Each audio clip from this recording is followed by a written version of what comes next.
Sorry. Nah, jadi di paling gampang metode momen itu diterapkan untuk AF1 gitu ya. Nah, jadi bagaimana metode momen untuk AF1 ya? AF1 itu kan bentuknya kayak gini ya. YT sama dengan V YT min 1 tambah ET. Nah, jadi di sini parameter yang kita mau taksir itu hanya si V ini doang. Nah, bagaimana cara menaksir V? Cara menaksir V adalah dengan menggunakan rumus korelasinya ya. Kita tahu bahwa rumus korelasi untuk AF1 itu adalah rho K sama dengan V pangkat K. Nah, dalam kasus AF1, si rho ini ditaksir oleh R. Nah, R itu apa? R itu adalah autokorelasi dari sampel, kayak gitu. Nah, autokorelasi dari sampel, jadi si ini itu sama dengan ya V-nya gitu.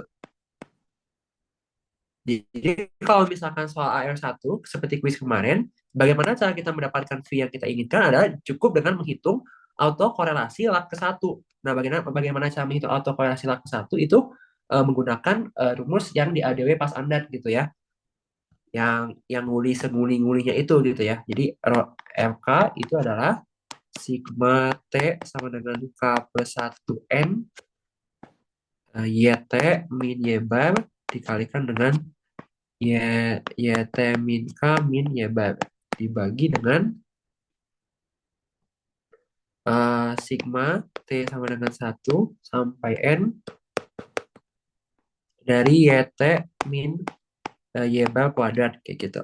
Nah, jadi ketika kita ngomongin metode momen pasti tidak mungkin kita tidak menggunakan rumus ini. Kenapa? Karena kalau menggunakan metode momen kita memang harus menghitung korelasinya atau korelasi dari si sampel kayak gitu. Nah, jadi untuk metode momen AR1 itu sudah sesederhana itu kita cukup menaksir V dengan cara menghitung atau korelasi pada log satu kayak gitu. Nah, bagaimana dengan AF2? Nah, kalau misalkan AF2 itu cukup ribet ya, metode momen untuk AF2. Karena kalau misalkan sebenarnya ada dua opsi sih, kalian mau nurunin rumus atau enggak kayak gitu. Ya kalau misalkan nggak mau nurunin rumus, ya berarti kayak gini. Kan AF2 itu apa? YT sama dengan V1, YT min 1 ditambah dengan V2, YT min 2 tambah ET. Ya, oke? Nah, kemudian eh, kita tahu kalau proses AL yang stasioner itu pasti akan memberikan ekspektasi YT yang nol ya. Oke, karena kan ini momen stasioner dan tidak ada drift. Tidak ada drift itu maksudnya di sini tidak ditambahkan dengan theta nol kayak gitu. Jadi pasti rata-ratanya nol kayak gitu. Nah, akibatnya eh, kita bisa melakukan kayak gini ya. Biasanya yang dilakukan itu adalah kita mengkalikan ini semua dengan YT min K. Jadi YT kali YT min K itu sama dengan V1 YT min 1 YT min K ditambah dengan V2 YT min 2 YT min K ditambah dengan ET kali YT min K. Nah, kemudian ini jadi dari tahap pertama, kedua itu kita kalikan dengan YT min K gitu ya. Jadi ini ke sini itu kita kalikan dengan YT min K. Nah, sesudah itu kita kasih ekspektasi. Nah, kita kasih ekspektasi. Jadi ini akan jadi ya pokoknya dikasih ekspektasi semua lah ya kayak gitu ya. Nah, reminder ya, reminder bahwa kovariansi ya, kovariansi dari dua perubahan acak X dan Y itu adalah ekspektasi XY yang dikurang dengan ekspektasi X kali ekspektasi Y. Nah, karena di sini kita kalau misalnya nih kita melakukan ekspektasi di sini YT dengan YT min K. Padahal kita juga tahu kalau ekspektasi YT itu nol. Akibatnya apa? Berarti yang bagian ini akan jadi nol nih yang bagian ini. Apa akibatnya kalau bagian ini nol? Akibatnya adalah kovariansi XY hanya dipengaruhi oleh ekspektasi dari hasil kali perubahan acaknya kayak gitu. Ya, oleh karena itu, di sini sangat sah-sah saja kalau kita bilang bahwa ekspektasi dari YT dikalikan dengan YT min K itu adalah gamma K. Ya, kovalensi selisihnya K kayak gitu. Nah, jadi persamaan yang ini kayak gini ya. Kalau kita kasih ini semua, itu akan jadi gamma K sama dengan, nah sekarang lihat YT min 1 sama dengan YT min K. Berarti dia akan menjadi V1 gamma K-1 gitu ya. Kemudian ditambah dengan V2 gamma K-2. Sedangkan di sini ekspektasi ET dengan YT min K itu dianggap itu nol kayak gitu. Nah, sekarang kita udah punya persamaan kayak gini nih. Nah, selanjutnya ini kita bagi semua dengan gamma nol. Jadi ini dibagi dengan gamma nol, ini dibagi dengan gamma nol, ini dibagi dengan gamma nol gitu ya. Ingat, korelasi itu adalah kovariansi dibagi dengan akar hasil kali variansi, ya which is variansi gitu ya. Jadi korelasi itu sebetulnya adalah kovariansi dibagi dengan variansi kayak gitu ya. Nah, jadi ini akan jadi rho K sama dengan V1 rho K-1 ditambah dengan V2 rho K-2. Nah, jadi ini persamaan yang jadi kan kalau tadi kita langsung aja nih kayak gini. Nah, tapi kalau ini kita turunin dulu persamaan korelasinya apa sih kayak gitu. Nah, jadi di sini gitu ya. Jadi di sini kita ganti K-nya sekarang ya. Kita ganti K-nya dengan K sama dengan 1 sama kita ganti K-nya sama dengan 2. Kalau misalkan kita masukin K-nya 1, berarti kan di sini akan jadi rho 1 sama dengan V1 rho 0. Nah, rho 0 ini itu 1 gitu ya. Nah, jadi kita akan dapat rho 1 itu sama dengan V1 rho 0 which is 1 ditambah dengan V2 rho min 1. Tapi rho 1 sama min 1 itu sama aja gitu ya. Jadi rho 1. Sama kalau masukin K-nya 2 berarti rho 2 V1 rho 1 tambah V2 kayak gitu. Nah, baru sesuai dengan momen ya. Kita ganti V1 kita ganti dengan F1. V2 kita ganti dengan F2 kayak gitu. Nah, nanti uh, autokorelasinya bisa dapat kayak gitu. Oke, nah itu untuk AF2. Kalau menurut aku sih mungkin metode momen yang akan dikeluarkan lagi itu AR ya. Kenapa? Karena si MA itu jelek kalau misalkan mau ya. MA itu jelek kalau mau pakai si momen ya. Ini ya yang ringkasan dari yang itu bisa dilihat di buku semuanya persis kayak gitu ya. Oke, mungkin setelah MA ini baru aku buka sesi Q&A ya.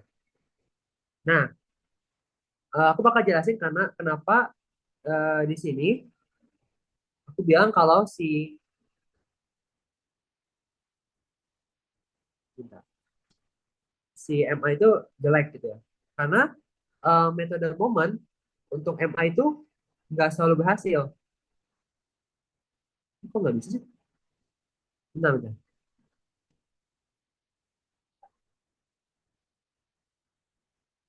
Bentar.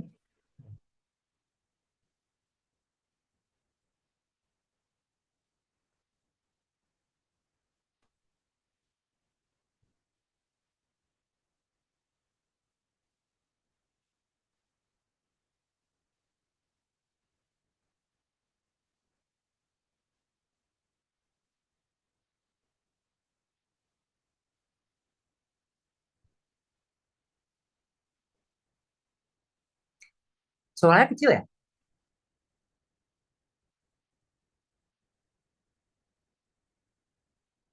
Iya, aku biasa aja kok. Oh, ya udah. Nah, bentar ya. Oke, jadi boleh dilihat lagi dulu momennya ya. Nanti baru kita ada Q&A kalau ada yang mau nanya. Nah, jadi kalau misalkan kita ngomongin metode momen itu tidak selalu berhasil. Jadi metode momen itu meskipun sederhana dia cacat gitu ya kita bilangnya itu ya loop namanya ya. Kenapa? Nah, kita bisa kayak gini. Misalkan MA1. Nah, di sini MA1 itu kan modelnya kayak gini ya. Kita ingin lagi.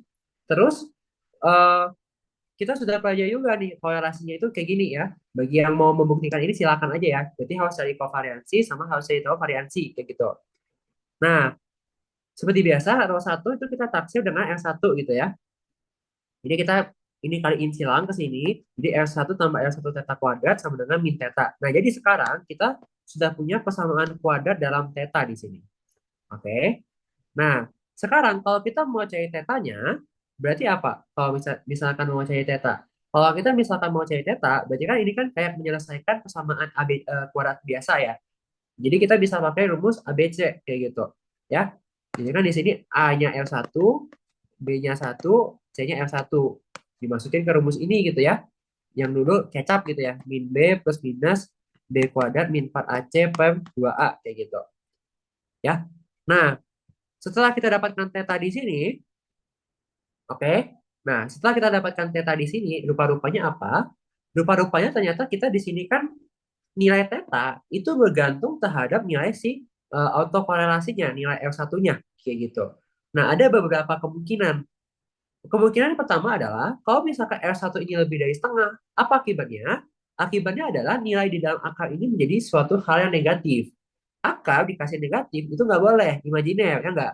Artinya apa kalau imajiner? Artinya kita tidak mendapatkan theta yang real. Jadi ya udah kita nggak dapat tetanya. Berarti kita nggak gagal menaksir si tetanya kayak gitu. Kalau nilai autokorelasinya lebih dari 0,5.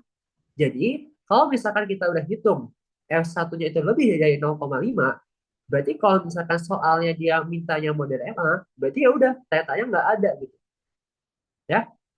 Nah, kalau misalkan R1-nya 0,5 pas gimana? Kalau misalkan dia 0,5 pas, berarti dia akan jadi eh, 1 ya. Teta satunya 1. Nah, teta 1 sama dengan 1 ini juga nggak boleh.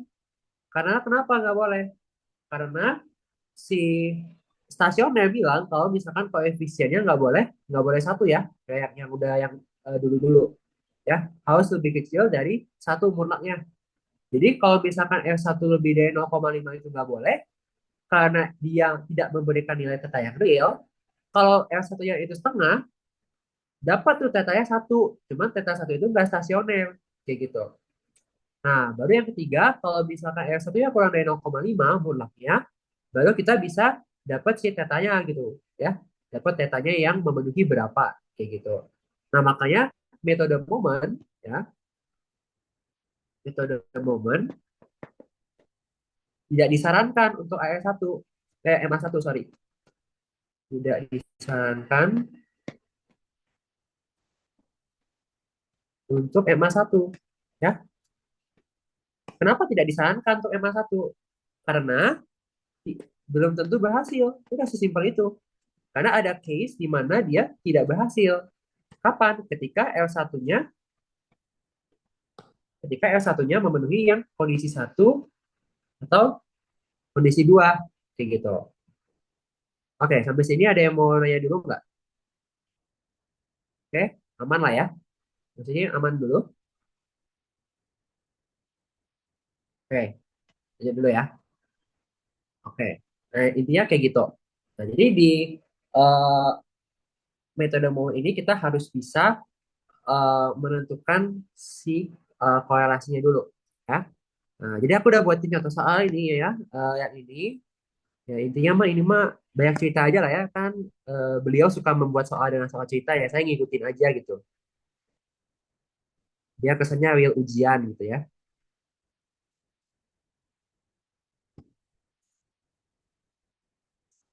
Oke. Ya ini soal nomor 1 ya. Saya kopas aja, potong aja ceritanya ya. Nah, jadi kita lihat di sini ya tipe soalnya. Ya mungkin keluar ini kan cuma dugaan gitu ya. Nah, jadi misalkan kita diberikan model AR2 seperti ini gitu ya. Nah, kita dikasih tahu nih data-datanya nih, data dari 1 sampai ke 10. Nah, dengan metode momen, taksilah parameter V1, V2, dan nilai C, kayak gitu. Nah, ini kan AR2 ya. Nah, seperti yang udah aku tadi jelasin sebelumnya, kalau kita ngomongin AR2, berarti kayak gimana? Berarti kita harus mencari autokorelasinya dulu. Karena di sini AR2, berarti step pertama adalah kita butuh butuh nilai autokorelasi pada lap pertama dan butuh nilai autokorelasi pada lap kedua kayak gitu. Nah, baru setelah kita dapat ya, kalau kalian malas menurunkan kayak aku tadi, kalian bisa pakai rumus ini juga sebetulnya udah ada kayak gitu. Ya. Nih, ada juga nih rumusnya kayak gini. Jadi kalian tinggal pakai aja kayak gitu. Oke? Ya ini ada semua ya, PDF-nya udah dikirim ya. Oke, nah jadi pertama-tama kalau ketemu soal seperti ini, kita cari dulu autokorelasi pada log ke-1 dan log kedua. Gitu autokorelasinya itu pakai rumus yang ADW pas ANDAT ya, yang nguli-ngulinya itu. Oke, nah pokoknya aku udah hitung lah ya. Kayak mungkin bisa cocokin lah ya. F1-nya itu kalau aku bulatin dua angka belakang koma tuh 0,61. Terus F2-nya tuh 0,41 ya. Ya, kalau aku hitung dapetnya kayak gini. Nggak tahu sama nggak. Karena itu pakai kalkulator. Ya, oke kayak gitu. Nah, berarti kalau misalkan kita udah punya F1 sama F2, baru kita masukin rumusnya. Oke, berarti di sini V1 topi ya. V1 topi itu adalah F1 kali 1 min F2 per 1 min F1 kuadrat. Oke. Terus V topi 2 itu adalah F2 min F1 kuadrat per 1 min F1 kuadrat. Nah, karena kita udah tahu F1 dan F2-nya, maka ini akan menjadi mudah gitu ya. Oke, bentar, kita hitung dulu. Kalau nggak salah sih kemarin 0,57 sama 0,06 ya. Coba 0,01, 1 min 0,41, 1 min 0,61 kuadrat. 0,57 lagi 0,41 min 0,61 kuadrat. 1 min 0,61 kuadrat. Ya, 0,06. Oke, nah udah dapat nih ya. Di satu dari videonya 0,0. Taksirannya segitu. Nah, kemarin kalau nggak salah pas kuis juga ditanyakan nilai C-nya ya. C-nya apa sih? C-nya itu driftnya ya. Driftnya kayak gitu. Nah, gimana cara carinya itu adalah kita tuh juga tahu teman-teman ya, kita bisa mencari apa sih? Kita bisa mencari rata-rata dari si datanya kayak gitu ya. Ya enggak? Kita bisa mencari rata-rata dari si datanya kayak gitu. Ya. Jadi kita di situ dulu. Artinya apa? Artinya adalah ekspektasi dari NT gitu ya. Ya berarti kan adalah 1 per N dibagikan dengan sigma I sama dengan 1 sampai 10 dari NI gitu ya. Yang itu rata-rata biasa teman-teman ya. Jadi 3, sebentar. Eh, shift clear. Oh, ya. Oke. 3,2, 3,5, 3,4 kan. 3,7, 3,9, 4, 4,1, 4, 4,2, 4,3. Oke, rata-ratanya 3,83. 3,83. Nah, kita juga bisa ngitung nih variansi dari si MT-nya. Ya, variansinya itu adalah 0,133. Nah, kayak gitu. Nah, jadi kalau misalkan mau mencari nilai C, ya, kayak gini. Kita pasangin ekspektasinya semuanya gitu ya. Berarti apa? Ekspektasi dari MT itu adalah C, yang kan ya, ekspektasi dari konstan kan konstanta gitu ya. Ditambah dengan V1, ekspektasi dari NT-1, ditambah dengan V2 kali dengan ekspektasi dari NT-2 kayak gitu. Oke? Nah, kita udah tahu nih ekspektasi dari si NT-nya alias rata-rata itu 3,83. Jadi ini 3,83, ini C. Nah, ini V1 ini 0,57. Nah, ingat ekspektasi NT sama ekspektasi NT-1 itu sama kan ya, stasioner, konstan gitu ya. Jadi ini juga akan bernilai 3,83 kayak gitu. 3,83 ditambah dengan 0,06 kali 3,83 kayak gitu. Ya. Jadi tinggal dicari aja C-nya itu berarti adalah 3,83 kali 1 kurang 0,57 min 0,06. Jadi C-nya itu kurang lebih ya sekitaran 1,4171 kayak gitu. Nah, ingat kalian udah punya nilai C, kalian udah punya nilai V1, ada nilai V2, berarti kalian bisa menjawab yang yang ini berarti yang A dan C-nya clear ya. A dan C-nya clear. Nah, sekarang tinggal yang eh, tak variansi dari white noise si sigma E kuadratnya. Nah, itu kayak gimana? Ada rumusnya juga ya di handbook ya. Bisa kalian buka di sini nih ya. Untuk model AFP, nah ini ya, sigma E topi kuadrat itu adalah 1 min V1 L1 min V2 L2 kali S kuadrat. Karena kan di sini P-nya 2 ya. Berarti rumusnya cuma sampai sini aja, terus dikali S kuadrat, kayak gitu. Oke? Jadi untuk menjawab yang B, kayak gitu, berarti sigma E topi kuadrat itu adalah 1 min V1 L1. Berarti 0,57 kali 0,61 dikurang 0,06 kali 0,41. Nah, kali S kuadrat. S kuadratnya itu variansi gitu ya. Variansinya 0,133. Nah, kayak gini. Jadi tinggal dihitung aja ya. 1 min 0,57, 0,61, 0,06 kali 0,41 kali 0,133. Nah, dapatnya sekitaran 0,0835 gitu. Ya. Nah, jadi ini sudah menjawab yang B kayak gitu. Jadi di metode momen ini ya pokoknya hafal rumus aja guys ya. Nggak ada yang terlalu dibutuhkan gitu. Maksudnya nggak ada yang terlalu perlu di mention kayak gimana gitu. Ada yang mau nanya dulu? Oke, wih. Jago nih, gak ada yang nanya. Coba ya. Sampai 13.30 deh. Ya. Jadi kalau menurut aku, kalau untuk metode momen, kemungkinan besar bakal dikeluarin AM. Soalnya kan kita tahu bersama ya, kalau misalkan MA kan bisa jadi gagal. Cuman kalau emang beliau ingin membuat soal yang ingin menguji konsep kita juga tentang MA ini, ya bisa juga kayak gitu. Tapi kan ya teman-teman jangan khawatir, soalnya kan untuk mencari metode momen dengan MA kan juga sebenarnya tinggal ya cuma menyelesaikan persamaan kuadrat ini kan, kayak gitu sebetulnya. Nah, jadi kayak gitu. Ya mungkin kalau dia mau nyelipin teori di bagian B kayak gitu ya. Nah, paling ya mungkin bisa dikeluarin MA kayak gitu. Tapi yang nggak terlalu susah juga kayak gitu.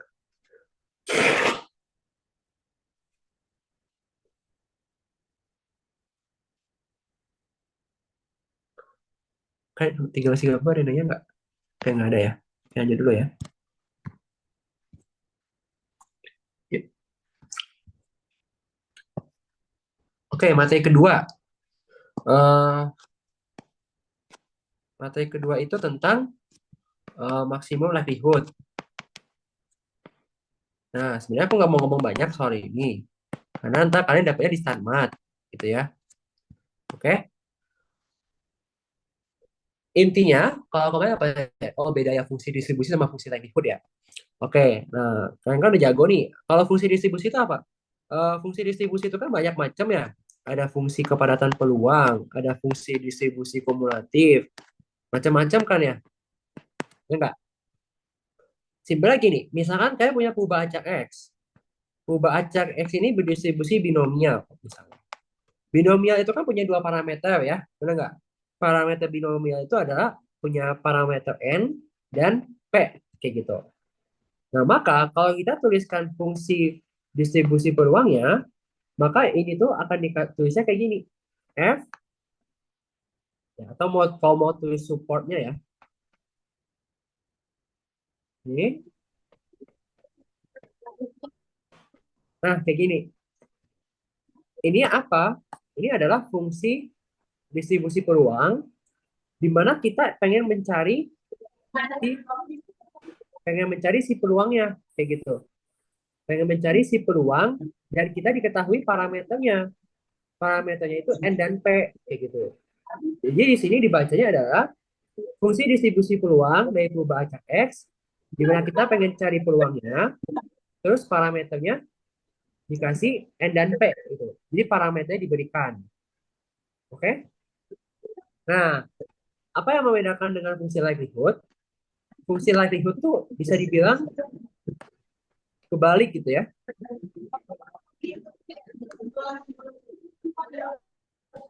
Oke? Siapa yang bocor? Oke. Sorry ya, di mute dulu ya. Oke, nah, jadi kalau misalkan fungsi likelihood, itu kita malah nggak tahu parameternya. Dan justru parameternya itu yang mau kita cari, kayak gitu. Oke? Nah, jadi ya misalkan kita mau membuat fungsi likelihood, mengkonstruksi fungsi likelihood, misalkan L gitu ya. Nah, kita itu justru mau mencari N dan P-nya berapa, kayak gitu. Tapi kita diberikan data-datanya. Data-data dari X1, X2, dan seterusnya sampai ya X ke N, kayak gitu. Jadi di sini yang membedakan adalah kayak gini. Kalau fungsi distribusi peluang, itu kita pengen mencari peluang. Kita pengen cari peluang dengan catatan parameternya kita udah tahu. N-nya berapa, P-nya berapa. Kayak gitu. Nah, kalau fungsi likelihood, justru kita dikasih tahu datanya. Kita dikasih tahu datanya, kita pengen cari N dan P, ya. Jadi tujuan kita, objektif kita di sini adalah pengen cari N dan P yang memaksimumkan fungsi likelihood. Ya namanya kan maksimum likelihood ya. Nah, jadi kita cari parameter N dan P berapa yang cocok dengan datanya dan dia memaksimumkan likelihood-nya. Makanya kan ada alasan kenapa namanya fungsinya fungsi likelihood. Jadi kenapa dinamain likelihood ya karena ya dia likely, dia melihat eh, parameternya berapa yang likely sama datanya, kayak gitu. Ya, itu yang dimaksud dengan maksimum likelihood. Ya, apa bisa dibaca-baca sendiri lah ya. Kemungkinan besar akan masuk ke teori lagi kayak gitu. Ya, jadi secara teorinya nih ya, misalkan kita mau menjawab yang soal teori ini yang pertama. Bagaimana kita melakukan metode maksimum likelihood pada AL1 yang 4 tahapannya. Yang pertama, kalau misalnya nih untuk AL1 gitu ya, ya langkah pertama adalah kita konstruksi dulu fungsi likelihood-nya. Ya, kita konstruksi fungsi likelihood gitu ya. Apa aja sih parameter yang mau kita taksir di AL1? Ada V, ya nggak? Ada V, ada mu, dan ada sigma E kuadrat. Ya kan ya? Nah, kita buat dulu nih fungsi likelihood-nya. Nah, terus kita yang kedua adalah bentuk fungsi log likelihood. Kenapa harus banget ada log likelihood? Karena log likelihood itu ngitungnya lebih gampang daripada likelihood. Kayak gitu ya. Jadi misalkan log L si dari si V, sigma, dan sigma E kuadrat itu adalah ya anggaplah L kecil gitu ya. L kecil V mu sigma E kuadrat kayak gitu. Nah, kayak gitu ya. Oke. Nah, baru yang ketiga adalah cari V, mu, dan sigma E kuadrat yang memaksimumkan ini lebih akan fungsi likelihood yang memaksimumkan, sorry bukan likelihood tapi log likelihood. Nah, itu yang keempat ya udah baru dapat dapat lah dapat parameternya. Ya, siapa sih parameternya? Ya, V topi, mu topi, dan sigma E kuadrat topi kayak gitu. Ya, itu jawaban untuk ininya ada juga di SHO ya dibahas sama Ko Kevin ya. Ini cuma nyalin aja tapi kayak dijelasin maksudnya apa kayak gitu. Jadi bedanya di fungsi distribusi sama likelihood gitu. Jadi fungsi distribusi itu parameter diketahui, kalian pengen cari datanya kayak gimana peluang datanya. Kalau fungsi likelihood, kalian udah dikasih tahu datanya, pengen cari parameter yang memaksimalkan fungsi likelihood. Dan ini kayak gitu. Ada yang mau nanya dulu?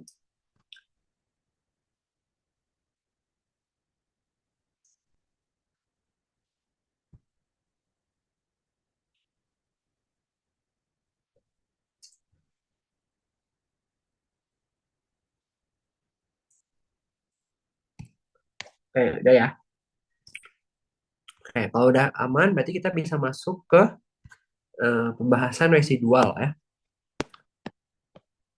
Oke, tiga analisis residual.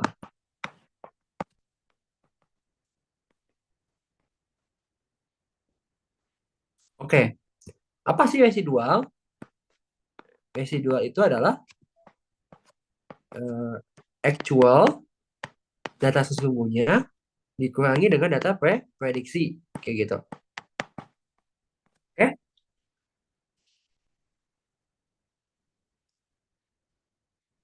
Nah, eh, jangan dibalik ya.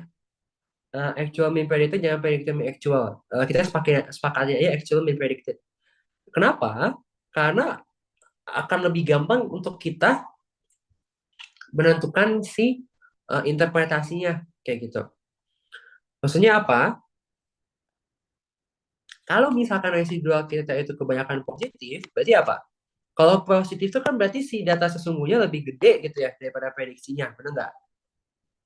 Berarti si model kita tuh terlalu terlalu ke bawah istilah kita bilang gitu. Kayak model kita tuh terlalu di bawah ini yang kayak yang didapetinnya. Kalau misalkan actualnya kalau residualnya negatif, berarti si data yang kita prediksi ini melebihi si data actualnya kayak gitu. Jadi ada interpretasi yang bisa kita dapat kayak gitu. Oke? Nah, residual yang baik ya, ini Fanny reminder lagi ya, residual yang baik itu kayak gimana sih residual yang baik gitu ya. Residual yang baik itu ya mengikuti white noise. Maksudnya apa? Ya ekspektasi RT-nya yang mudah-mudahan nol. Ya kan? Maksudnya ya selisih ini antara selisih ini yang nggak ada kayak gitu. Oke? Nah, terus yang kedua adalah saling bebas. Dan yang ketiga itu berdistribusi normal. Itu yang kita pengen. Tapi ya kan nggak segampang itu ya ngomongnya ya. Ya intinya kayak gitu. Ya. Jadi residu yang baik itu ekspektasi RT-nya nol, saling bebas, dan berdistribusi normal. Kayak gitu. Ya. Dan yang baik, residu itu harus acak ya. Saling bebas plus harus acak. Nggak boleh ada tren. Nggak boleh ada tren yang terbentuk. Kayak seperti itu. Cara melihat residual yang baik. Tuh. Jadi kalau kalian lihat kok residualnya kayak gini, tuh bagus. Ya karena kan dia acak gitu kan kayak ya nggak ada pola. Tapi kalau kalian lihat residualnya kayak gini, misalnya, ini patut dipertanyakan residualnya kayak gitu kan. Ya kenapa? Karena kan berarti dia ada tren, nggak boleh ya. Kalau seacak mungkin kayak gitu. Oke? Nah, eh kalau di handbook ini tuh sebenarnya ada cara. Kita lihat dulu ya di handbook ini tuh ada ini ya, yang susah ini ya. Sebenarnya aku juga nggak mau bahas. Jadi ada bedanya teman-teman. Jadi misalnya di model AR1 dan N-nya besar, kita itu bisa mencari variansi dan korelasi antar autokorelasi dari residu. Cuma aku nggak tahu ini nggak tahu bakal kuat atau enggak. Cuman kayak ini kan agak ribet ya teman-teman ya. Ya kalau yang mau menghafalkan silakan kayak gitu. Jadi intinya pada subbab yang ini adalah kita mengecek residual itu satu persatu teman-teman. Kayak ini kan variansi R1 ya enggak? Variansi R1, variansi RK. Jadi kita pengen melihat variansi dari si RK-nya kayak gitu. Gede enggak? Kalau variansinya gede kan berarti patut dicurigai gitu kan ya. Kok gede-gede? Harusnya kan kita pengen variansinya ya sekecil mungkin lah kayak gitu. Nah, oleh karena itu di 3.2 ada namanya uji Lium Box. Nah, uji Lium Box ini dia menganggap residual ya autokorelasi residual itu sebagai suatu grup kayak gitu ya. Nah, jadi ada namanya uji Lium Box.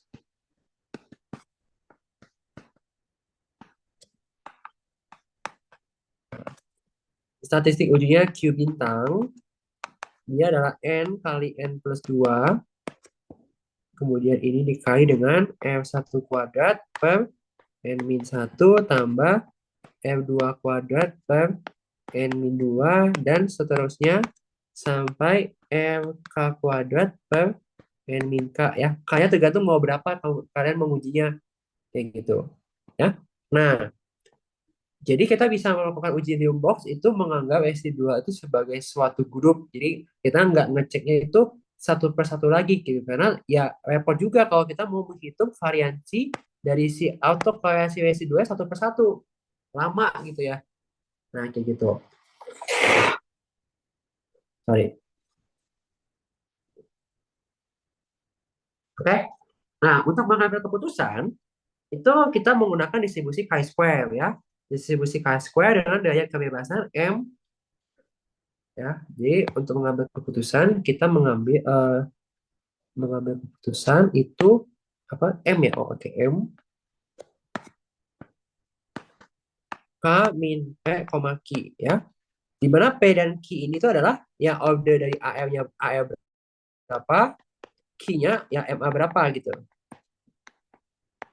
ya. Kayak gitu ya. Kita tolak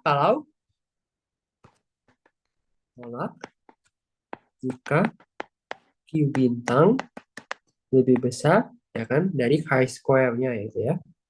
Chi square dari gimana cara tulisnya ini? Oh, chi square dari ya itu ini alpha, m ya. Alpha itu batas signifikansi, M-nya derajat kebebasannya gitu ya. Oke, ya kalau kemarin kan kuis kan sebenarnya cuma menguji ini ya teman-teman, cuma menguji apa? Ini doang sebetulnya.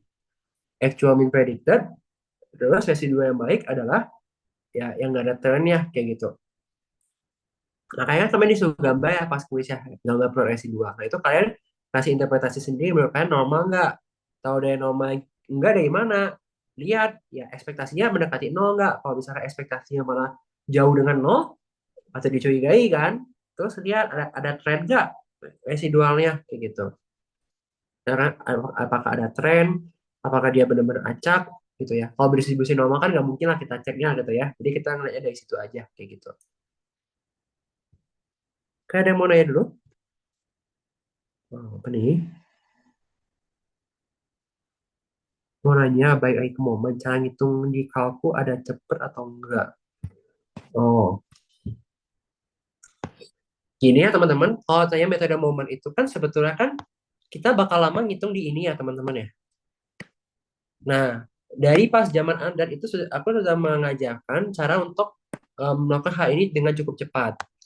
Pertama, kalau kalian mau ngitung ini ya, pertama-tama hal yang kalian harus lakukan adalah kalian dapetin ininya dulu. Ini itu sebenarnya adalah variansi yang terselubung kalau aku bilang. Kenapa? Variansi itu kan rumusnya S kuadrat seper N min 1 sigma ini gitu. Ya nggak? Jadi sebenarnya kalau kita mau dapetin sigma ini ya, ini kan konstan ya teman-teman ya. Dia kan nggak bergantung kepada K-nya berapa. Jadi kalau misalkan kita mau mendapatkan sigma ini dari YT min Y bar kuadrat, itu sebenarnya dia adalah S kuadrat dikali dengan N min 1. Nah ini step pertama. Simpan angka ini baik-baik gitu ya. Simpan baik-baik angka ini. Jadi S kuadrat kali N min 1 kayak gitu. Nah, untuk menghitung ini itu seakan-akan kalian melakukan regresi linier di kalkulator kalian. Kalkulator kalian itu kan bisa dibikin kayak gini, X, ini Y, terus input ini berapa, input ini berapa, input ini berapa, kayak gitu kan. Nah, anggap si ini X-nya, anggap si ini Y-nya, kayak gitu. Ya, jadi masukin YT min Y bar. Jadi kan harus tahu dulu rata-rata berapa, kayak gitu. Jadi ntar di sini tinggal 80 min Y bar. Kan bisa ya pakai, bisa tuh men-storage angka di kalkulator tuh kalau kalian jago ya. Kalau kalian nggak jago pun ya udah, kalian itu dulu Y bar berapa, misalnya 8 ya berarti ya udah JT min 8 min 8 gitu kan ya. Nah, baru nanti di sini kalian pencet apapun cari yang sigma XY tuh. Kan ini kan sebenarnya kan perkalian dari ini sama ini kayak gitu. Nah, setelah kalian saat akan melakukan regresi, kalian cari sigma XY-nya kayak gitu. Udah dapet. Jadi entar tinggal sigma XY dibagi dengan S kuadrat kali N min 1 kayak gitu. Nah, itu caranya. Udah jelas belum? Kalau bisa belum jelas, ada sih di tutorial pas Anda tuh masih ada videonya recordnya. Pernah diajarin juga. Coba. Ada yang mau nanya lagi nggak tuh untuk ngitung autokorelasinya? Itu cara cepetnya aja sih. Ya nggak cepet-cepet banget sih, masih nguli juga. Cuma dia beta lah gitu kalau daripada ini.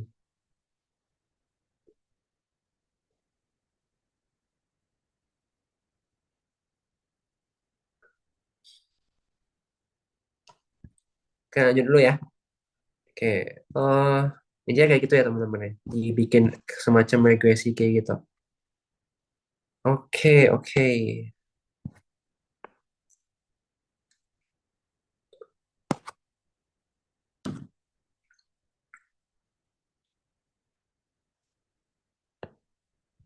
Oke, oke, coba ini ya, yang residual ya. Eh, yang residual, nih. Jadi kita punya data 10 biji, terus modelnya ini tentunya residual untuk ET-nya. Nah, ini persis kayak kuis kemarin ya. Nah, gimana cara mencari ET itu? Ya, mungkin aku jelasin ulang. eh Sebentar, masih ada nggak ya aku ya ini ya? Sebentar. Oke, misalkan kita mau mencari E2 ya. E2. E2 itu apa sih? Berarti berdasarkan rumus ini, E2 itu berarti adalah ET itu apa? ET itu kan berarti XT min 10 min 0,9 XT min 1 ya enggak? Jadi kita tulis dulu deh. ET itu adalah XT min 10 min 0,9 XT min 1. Kayak gitu. Oke? Nah, terus kalau kita mau cari E2, berarti masukin T2 kan. Berarti E2 itu adalah X2 nya 108 min 10 min 0,9 kali 100 kayak gitu. Nah, berarti E2 nya 8. Gitu ya. Oke? Nah, misalkan lanjut nih misalnya E3 ya. E3 itu berarti adalah X3. X3 berapa? X3-nya 115 min 10 min 0,9 kali berapa tuh? 108. Oke. Berarti ya pokoknya dihitung sendiri ya. 7,8. Nah, pokoknya aku sudah menghitung semua ini ya teman-teman ya. Tolong di cross check ulang karena ini hitungnya pakai GPT ya. Intinya ngitungnya kayak gitu ya. Mau ini E5-nya 10,2. Jadi harus hitung dulu satu-satu teman-teman ya. Ini E6-nya 13, E7 16, E8-nya 18,2, E9-nya 21,5, E10-nya itu 28 kayak gitu. Oke? Nah, baru kita gambarin trennya kayak gitu. Nah, secara kasar kalau kalian lihat trennya ya, ini soalnya udah aku desain sedemikian rupa supaya jawabannya tunggal kayak gitu. Kalau kalian lihat dari E2 ke E3 itu ada turun. Tapi dari E3 dan seterusnya itu naik. Nih, 8,5, 10. Naik terus ya. Jadi kurang lebih gambarnya akan jadi kayak gini. Nih, nah, gambarnya akan jadi kayak gini. Tuh, ya. Nah, berarti kalau kita lihat ini adalah contoh residual yang tidak normal. Residual yang tidak tidak normal. Nah, kenapa aku bilang tidak normal? Ya, pertama dia menunjukkan ada tren naik dan tidak acak kayak gitu. Nah, makanya untuk menjawab yang C tanpa menghitung autokorelasi residunya, kita lihat aja plotnya. Menurut kalian ini plotnya masuk akal nggak untuk dibilang sebagai residu? Ya, kalau harusnya ya nggak mungkin karena kan ini tidak acak. Kita pengen residu itu seacak mungkin ya nggak. Kita nggak mau residu itu punya tren kayak gitu. Nah, jadi misalkan pada contoh soal ini ya berarti si E-nya karena dia naik ya berarti dia residual yang tidak normal.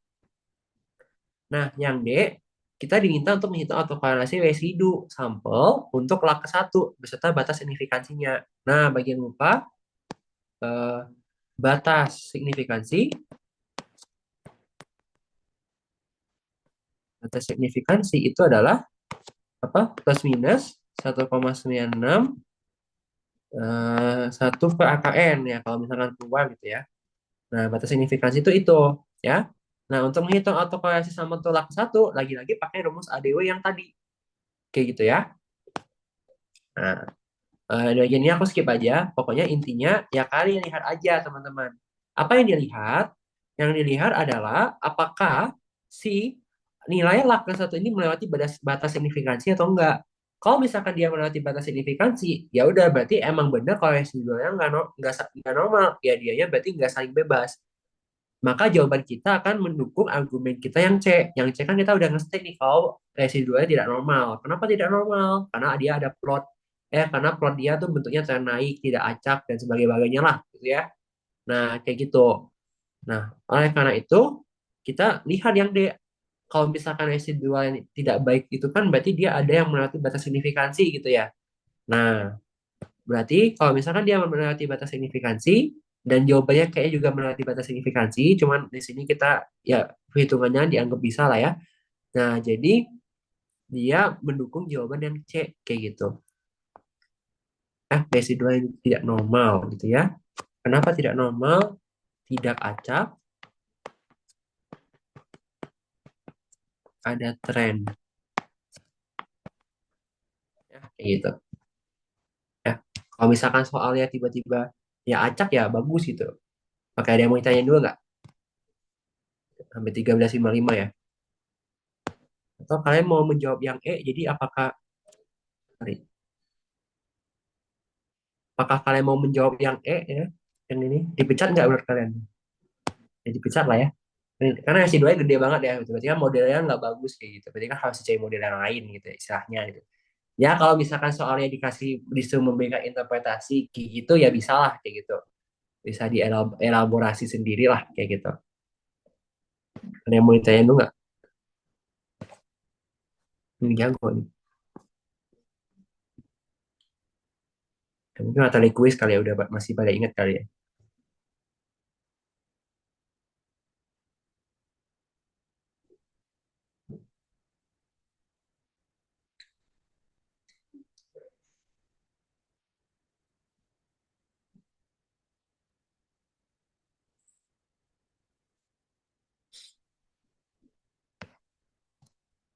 Ya, nggak ada yang nanya. Kalau ada yang mau nanya dan sebelum-sebelumnya juga boleh ya. Tanya aja. Ya nggak ada yang di sini sama-sama belajar ya. Oke. Nah, ini analisis sesi dua udah ya. Mungkin bisa jadi. Aku punya tanggapan ya untuk soal Box.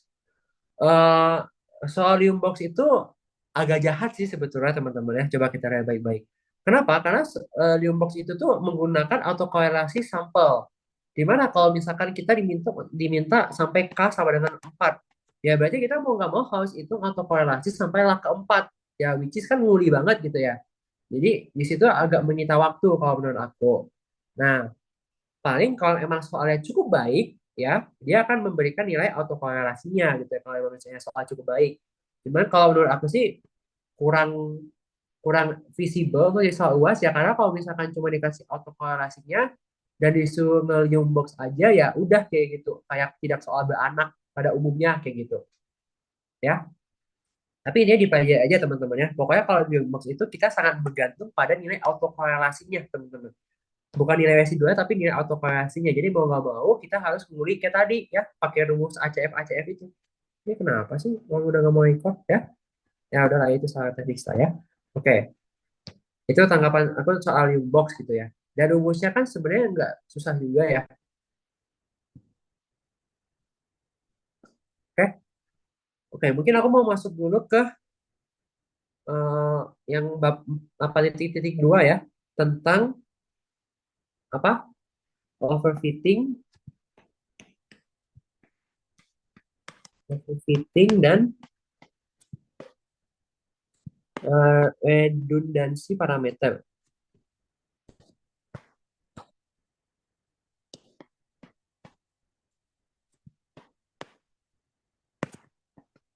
Nah, overfitting itu apa sih? Overfit, nah, sesuai namanya adalah overfit. Berarti kita tuh model kita tuh terlalu cocok dengan datanya. Apa sih jalannya overfit? Ya, overfit berarti kita terlalu banyak menggunakan data train. Ya kan, kita kan di praktikum bikin base model ya nggak? Bikin base model 80 banding 20 gitu kan ya. Nah, ini apa data trainnya? Apa sih akibatnya kalau kita kebanyakan data train?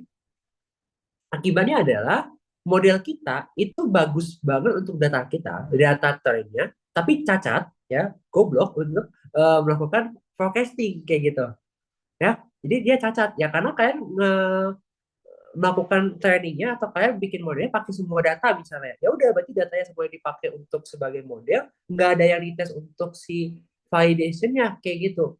Nah, jadi modelnya ya bisa dibilang bisa ada kemungkinan cacat kayak gitu. Nah, seringkali kalau kita ngomongin namanya overfit ya, seringkali overfit ini karena dia benar-benar menyesuaikan dengan datanya, seringkali modelnya itu menjadi model yang kompleks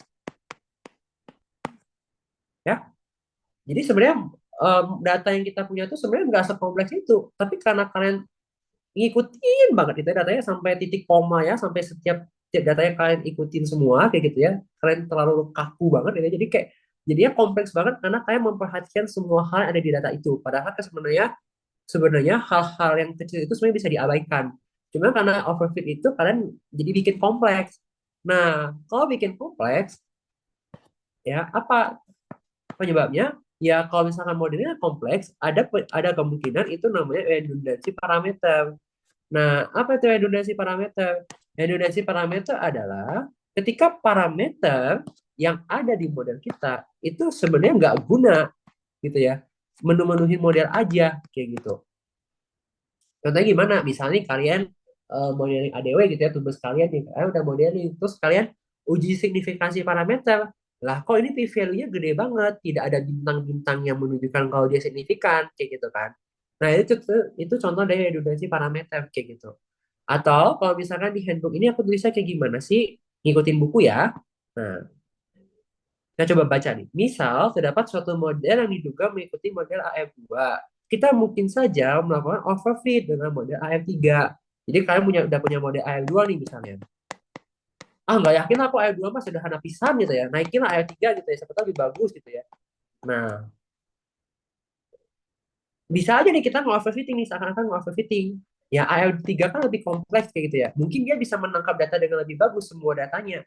Tapi ya, jadinya kompleks. Nah, estimasi parameter dari V3 mungkin saya nggak signifikan kayak gitu. Hanya tersebut ya. Jadi kalau kita naikin tadi ke AR3 mungkin aja kita sorry saya ulang-ulang ya. Nah, kita naikin AR2 ke AR3. Kapan kita tahu nih kalau benar-benar kita melakukan overfit gitu? Kapan kita tahunya? Ya kalau parameter V3 yang nggak signifikan, benar nggak? Kalau parameter V3 yang tidak signifikan, berarti apa? Ya berarti yang ngapain pakai AR3 gitu kan ya? V3 kamu aja tidak signifikan. Nah, atau bisa jadi juga dia signifikan. Bisa jadi. Tapi, estimasi parameter V1 dan V2 pada mode AR3 itu nggak terlalu jauh dengan V1 dan V2. Kayak gitu. Ya, ini contohnya bisa dilihat di textbook ya. Ini aku cuma menyampaikan dalam bahasa Indonesia aja dan bahasa yang lebih mudah dimengerti kayak gitu. Ya. Jadi, ketika kita melakukan overfit, ada kemungkinan model kita menjadi kompleks. Ketika model kita kompleks, berarti parameternya banyak. Parameter yang banyak itu tidak bagus karena ada kemungkinan redundansi parameter. Makanya prinsip yang kita kenal sepanjang abad ADW yang namanya parsimony ini menjawab menjawab kelemahan semua ini, gitu ya. Overfit maupun redundansi parameter. Makanya kenapa disuruh pilih model yang sederhana? Pilih aja model yang sederhana, parsimoni gitu kan ya. Kenapa? Karena model yang baik adalah model yang sesederhana mungkin dengan parameter yang sedikit mungkin, namun masih dapat menggambarkan data kayak gitu. Jadi terkadang model-model yang sederhana itu yang nggak sekompleks itu, dia nggak terlalu peduliin sama yang itu tadi in detailnya, tapi dia masih bisa menangkap pola yang terjadi kayak gitu. Nah, makanya di sini parsimoni menjawab ya tentang overfit dan redundansi parameter. Nah, makanya kalau misalkan kita ngelakuin modeling ya, carilah model yang sesederhana mungkin kayak gitu. Apa tujuannya? Ya supaya kita nggak melakukan overfit dan juga melakukan redundansi parameter. Ya, intinya teorinya kayak gitu ya teman-teman ya. Kalau misalkan mau yang lebih terstruktur, ininya ya bisa di searching sendiri. Tapi intinya kayak gitu. Ya, jadi kalau misalnya dirangkum overfit, apa akibat overfit? Bisa jadi parameternya banyak, modelnya kompleks. Apa akibatnya kalau modelnya kompleks? Akibatnya adalah kita bisa saja melakukan yang namanya redundansi parameter. Apa itu redundansi parameter? Redundansi parameter adalah pada saat parameter yang ada di model kita itu sebenarnya tidak signifikan atau tidak terlalu memberikan informasi yang signifikan kayak gitu. Nah, makanya untuk mencegah overfit dan redundansi parameter, biasanya kita menggunakan prinsip parsimoni. Di mana prinsip parsimoni bilang apa? Dia bilang kalau model yang paling bagus adalah model yang paling sederhana, parameter yang sedikit mungkin, namun masih mengikuti pola pada data. Kayak gitu. Oke? Udah jam 2. Ada yang mau nanya dulu? Ini? Oh, ada nih. Oh, yang mesen. Kan batas signifikansi itu pakai 9, Yong. Soalnya kan kita ngitung. Nah, ini ya. Nih, sorry. Jadi yang misalnya tanya ya kan, ini kan RT-nya kan cuma ada 9 ya teman-teman ya. Ini kan RT cuma ada 9 nih. 9 biji. Jadi pakailah N-nya 9 gitu. Kalau ya pakailah N-nya 9 karena kan ada 9 data doang gitu. Ya kecuali kalau misalkan ini kan kita kan nggak bisa cari S1 ya teman-teman ya. Kenapa kita nggak bisa cari S1? Karena kita nggak tahu X0-nya berapa. Ya kecuali kalau misalkan dia kasih tahu X0-nya berapa kayak gitu. Nah, itu bisa kita cari X1. E1 kayak gitu. Ya dikasih syarat awal gitu, kita bilang gitu ya. Kalau misalkan dikasih X0-nya kita bisa tahu kayak gitu. Tapi kalau misalkan nggak dikasih tahu X0-nya ya nggak tahu. Jadi kita cuma punya 9 data. Jadi mau nggak mau di sini berarti N-nya 9 ya. Oke, kayak gitu. Yang teori tadi ada yang mau nanya dulu nggak? Coba. Anehnya Zoom sekarang kayak gini. Ini enak banget ya tampilannya. Oke. Nah, itu overfitting, redundansi parameter, dan parsimoni ya. Kemudian soal kuisnya apa juga lupa ya. Pokoknya hubungan tiga-tiga inilah ya. Pokoknya kayak gitu. Oke. Nah, kalau misalkan udah nggak ada yang mau ditanyain, baru kita masuk ke si Sarima ya, yang belum pernah kita bahas sama sekali Sarima.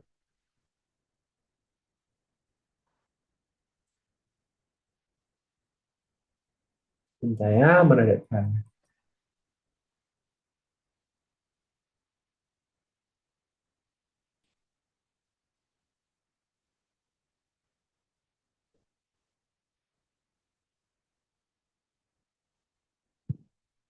Oke, nggak ada yang mau dulu ya. Oke. Kok bisa gini sih? Gitu. Udah lah ya. Oke, sekarang kita bakal masuk ke Sarima ya. Mungkin dari sini aja deh. Oke. Wow, itu hapus dulu, hapus dulu. Nah, ini bahasa cerita belajar ya teman-teman. Oke. Nah, sebenarnya yang masuk ke ujian itu adalah yang ini teman-teman ya, yang Sarima multiplikatif ya.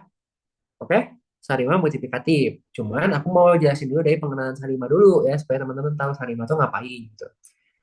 Nah, jadi Sarima itu sesuai namanya adalah berarti seasonal Arima atau Arima musiman ya. Oke. Nah, jadi pokoknya ya di musiman ya pokoknya dia bilang kalau misalkan di sini misalkan ya di sini pengenalan Sarima kita misalkan punya ini nih model kayak gini nih. Nah, ini namanya adalah model SMA 1 ya. SMA 1 gitu ya. Seasonal moving average ya atau kalau kalian nulisnya dalam bentuk Sarima yang PDQ ini berarti adalah Sarima 000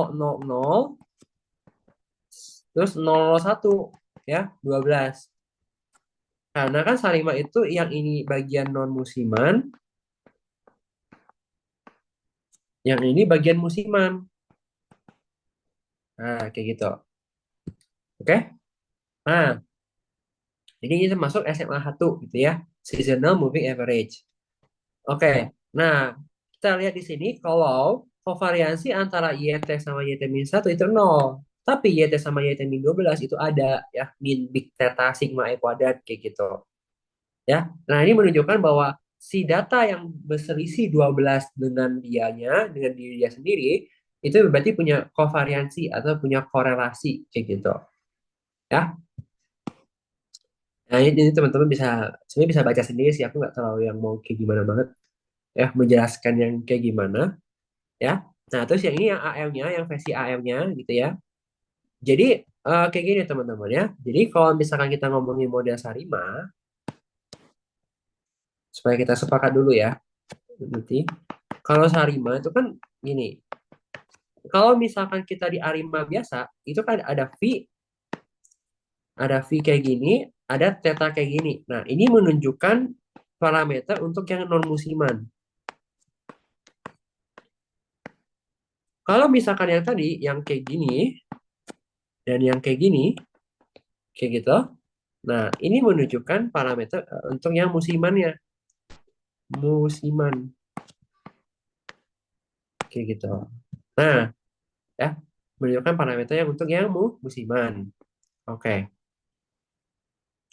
Nah, nah, intinya seperti itu. Nah, bagian ini sebenarnya nggak terlalu penting ya, karena kan yang penting kan sebenarnya di sininya, kayak gitu. Oke. Nah, saya tidak tahu, saya punya feeling kuat gitu ya. Kalau yang akan dikeluarkan adalah tipe yang seperti ini, ya, yang ini. Kenapa? Karena kalau kalian lihat, beliau di tahun lalu mengeluarkan dua soal yang seperti ini, bahkan nilainya 30-30 gitu ya. Nggak tahu kenapa. Ya, mengeluarkan tipe yang kayak gini ya, disukai korelasi, variansi dan sebagainya lah ya, kesukaan beliau. Nah, coba kita bahas dulu ya. Nah, sebenarnya di sini ada rumus-rumus ya. Sebenarnya ini bisa diturunkan, cuman kan capek ya teman-teman ya. Terserah terserah lah ya mau diturunkan atau tidak, preferensi masing-masing. Oke. Nah, tapi aku mau coba tunjukin gitu gimana cara nuruninnya gitu ya. Misalkan untuk beberapa contoh yang sederhana aja kayak gitu. Oke. Jadi misal ya, nah ini. Jadi sekarang kita lihat apa yang dimaksud dengan model Sarima multiplikatif. Model Sarima multiplikatif itu artinya adalah ketika kita punya model, ya, ketika kita punya model Arima non musiman digabung dengan Arima yang musiman. Kalau tadi model sebelumnya, model kita ini full murni musiman doang. Oke. Kalau yang ini udah ada campuran antara musiman dengan non musiman kayak gitu. Oke. Nah, sekarang misalkan kita punya model kayak gini nih. Ya, model apa sih ini? Coba lihat, ini ada parameter non musiman, ada parameter musiman. Ya udah, berarti ini terindikasi sebagai Sarima 001, 001, 12. Kayak gitu ya. Nah, coba kita salin di sini ya. Kita turunkan, kita coba turunkan ya kalau mau ya. Ini contoh aja ya. YT sama dengan ET min theta, ET min 1, ya kan? Min big theta, ET min 12 plus theta big theta, ET min 13. Riwa nulisnya gila. Ya, oke. Ya udah kayak gitu. Nah, misalkan disuruh cari variansinya nih, gimana nih cari variansinya nih? Ya udah aja teman-teman variansi, cek dulu ya. Cek dulu guys. Gimana tuh? Variansi dari ET.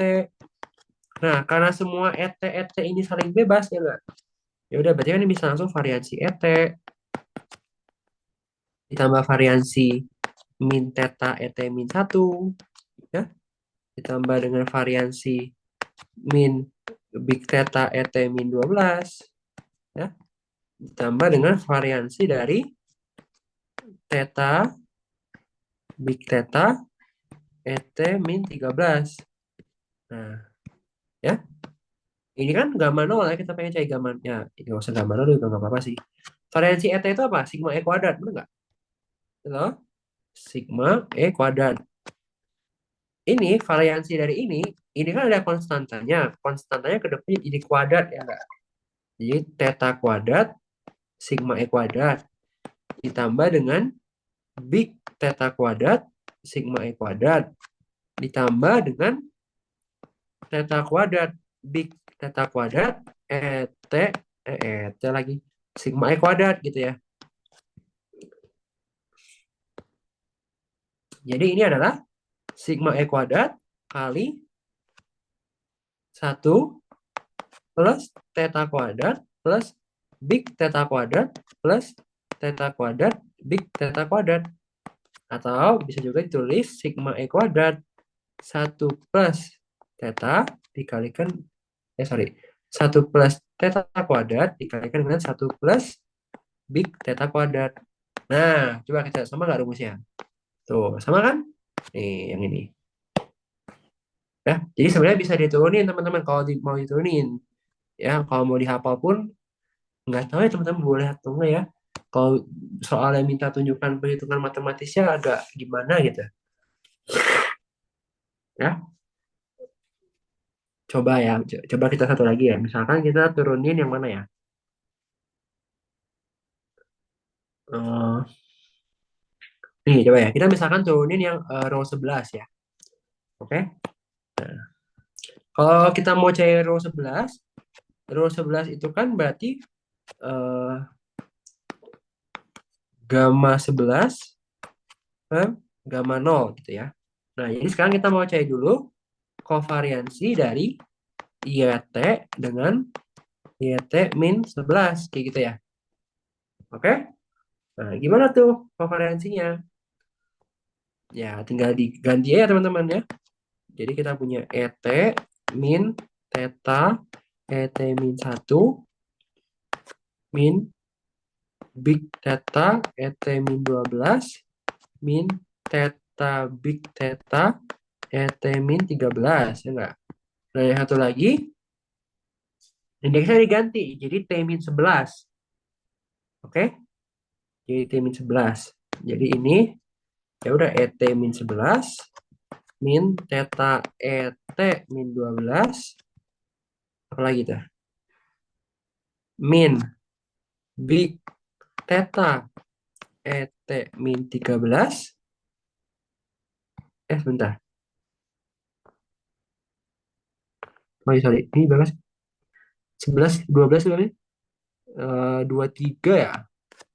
T min ya 23. 23 ET min eh, min ini plus ya, sorry. Ini plus theta big theta ganti T-nya dengan T min 11 ya. Jadi T min 2 ET min 24. Nah, kan kalau ET indeks beda kovariansinya 0. Yang sama cuman ini sama yang ini. Gitu ta? Nah, berarti ini adalah kovariansi dari min big theta ET min 12, koma min theta ET min 12. Tuh. Jadi apa nih? Berarti min kali min jadi plus. Berarti theta big theta sigma E kuadrat. Nah, itu kovariansinya. Nah, sekarang dibagi dengan si gamma 0 ya. Ya udah. Berarti sekarang row 11 itu apa? Theta big theta sigma E kuadrat dibagi dengan sigma E kuadrat. Oh my God, bentar ya. Sigma E kuadrat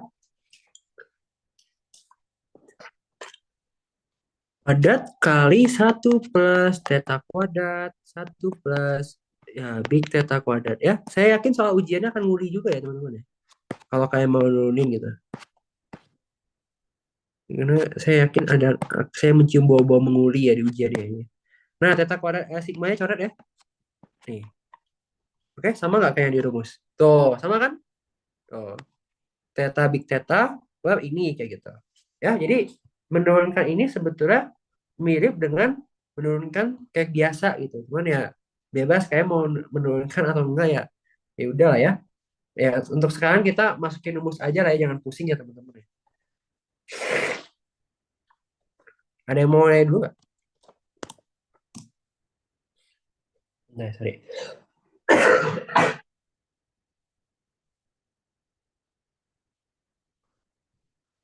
Oke, coba kita lihat soal yang ini ya, yang di mockup. Coba kita masukin rumus aja ya. Oke. Hmm. Ah,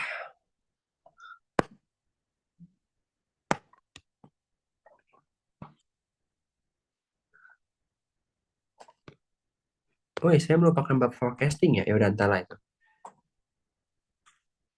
Karena nggak tahu ya teman-teman agak males ya dengan bab itu. Soalnya rumus semua isinya nggak ada yang apa lah gitu ya. Oke. Oke. Nah, misalkan ini ya. Kita lihat di sini kita punya model musiman ya. Ya, kalian di sini ini adalah model apa nih? Coba kita identifikasi dulu ya. Model apa ini? Ini adalah model Sarima. Lihat komponen non musimannya ada yang ini ya. Oke. Ini jadi ya 001. Non musimannya yang ini kan. Nih, FT-12 ini.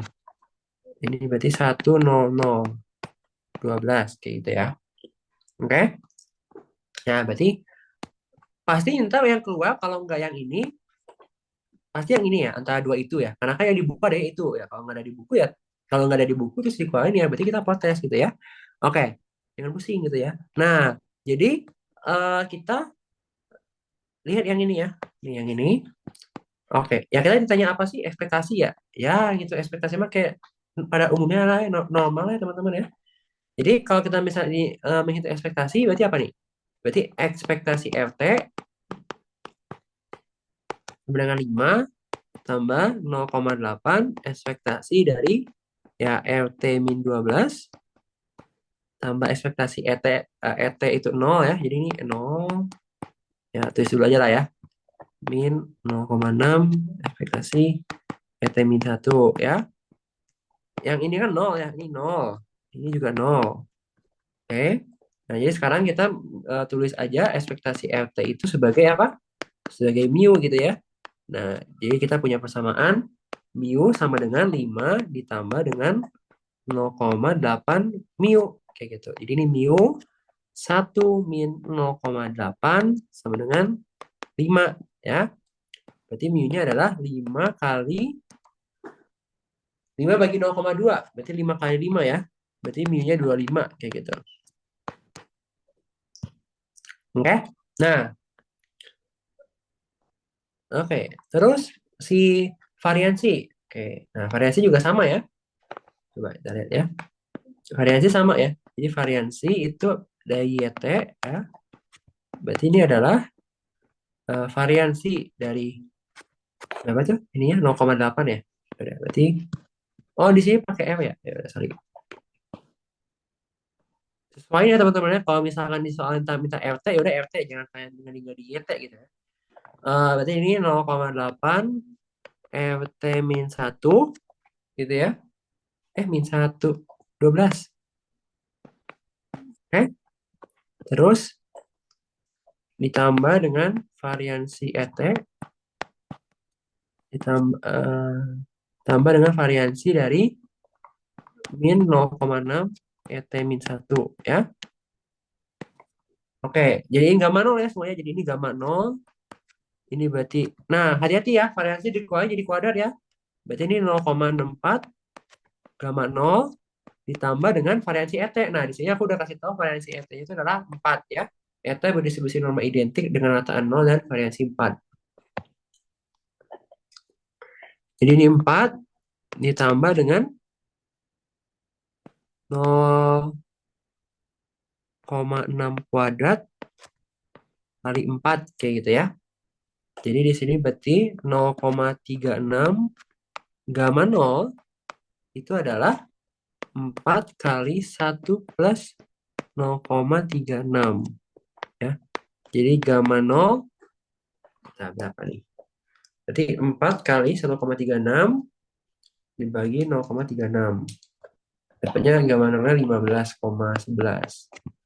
1, 1, 1, dan seterusnya kayak gitu ya. Oke? Nah, kalau korelasi kita coba lihat. Nah, korelasi itu hanya ada tiga kemungkinan ya. Ada rho 12K, ada rho 12K min 1 dan rho 12K plus 1 kayak gitu ya. Karena kan ini gabungan antara 12 dengan ininya 1 kayak gitu ya. Jadi kita cukup meninjau ya ketiga row ini kayak gitu ya. Nah, jadi kita bisa bilang yang C gitu ya.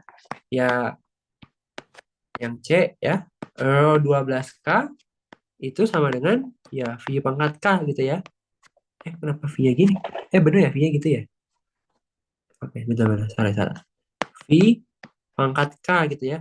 Berarti di mana dia adalah 0,8 pangkat K kayak gitu. Dengan K-nya yang gerak ya. Satu, dua, tiga, dan seterusnya kayak gitu. Nah, sedangkan O12K min satu itu sama dengan rho dari 12K plus satu sama dengan eh, min theta plus 1 plus sigma kuadrat sorry, nggak hafal juga aku ya. Ini kali V pangkat K kayak gitu ya. Nah, jadi tinggal masukin aja. Berarti ini berapa nih? Berarti 0,6 bagi 1 plus 0,36 sekitaran 0,441 kali 0,8 pangkat K kayak gitu ya. Nah, kayak gitu. Ya, jadi yang untuk korelasi yang ini aku eh, masukin rumus aja deh ya. Soalnya nanti kalau mau menurunkan ini agak lama ya. Susah juga sih malah. Semuli-ngulinya sih itu. Yang nguli lagi ujungnya teman-teman.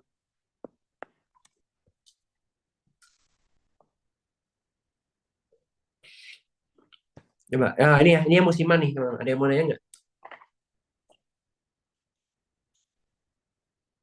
Ada yang mau nanya nggak? Oh, nggak ada.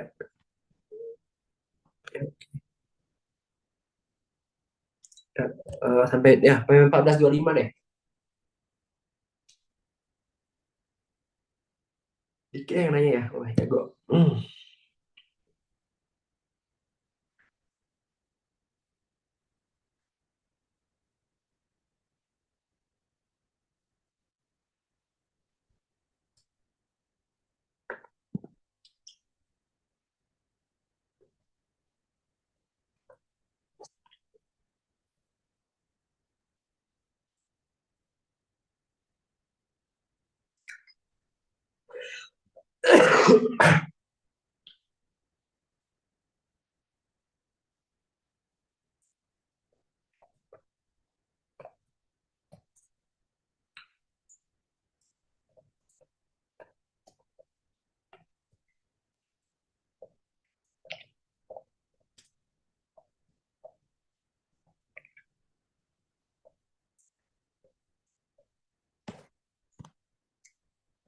Oke.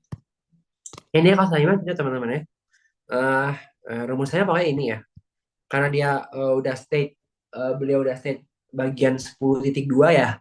Jadi pasti kalau nggak yang ini yang kayak gini, yang ini gitu. Ya, teman-teman bisa lihat juga di ujian yang tahun lalu tuh dia kayak gini juga. Cuma dia nanya gamma 0 ya rho 12K min 1 12K plus 1. Cuma ada kemungkinan tahun ini karena melihat dia cukup beda ya, mungkin akan dibuat dalam soal cerita kayak gitu dan dikasih angkanya. Jadi kayak gitu.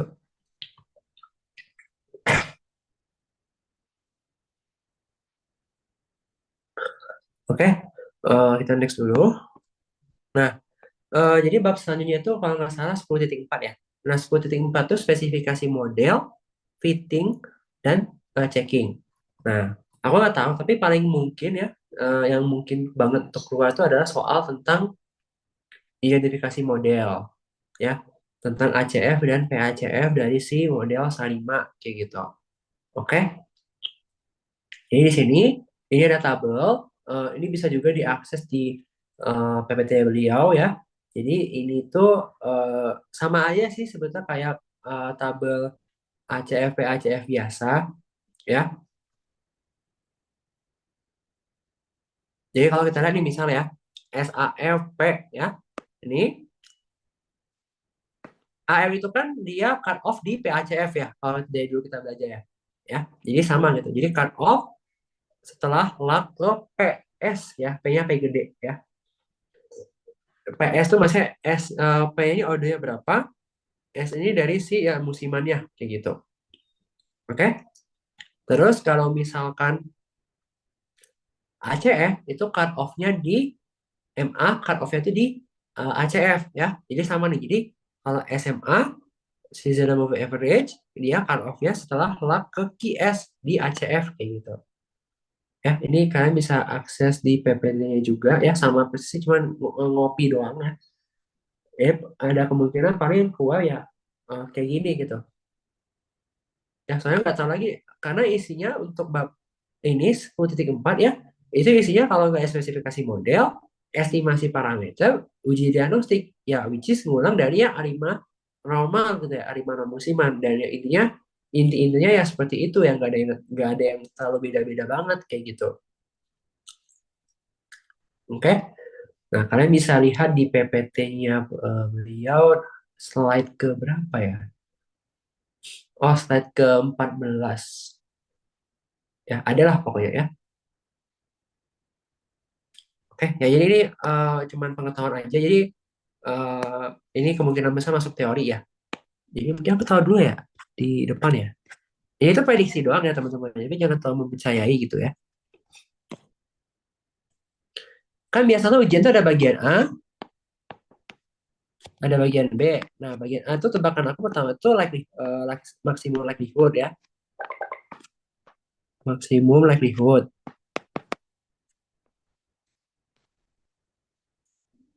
Yang kedua itu yang itu tadi apa? Overfitting. Ya, overfitting dan redundancy.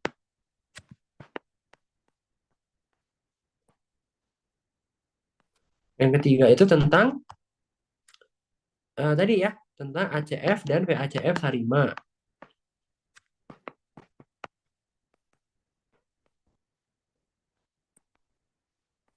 Oke. Terus yang keempat itu baru nah arts dan guards ini aku masukinnya di teori ya, karena kan katanya konsep ya, nggak ada hitungannya. Jadi kayak ya udah aku masukin di sini aja kayak gitu.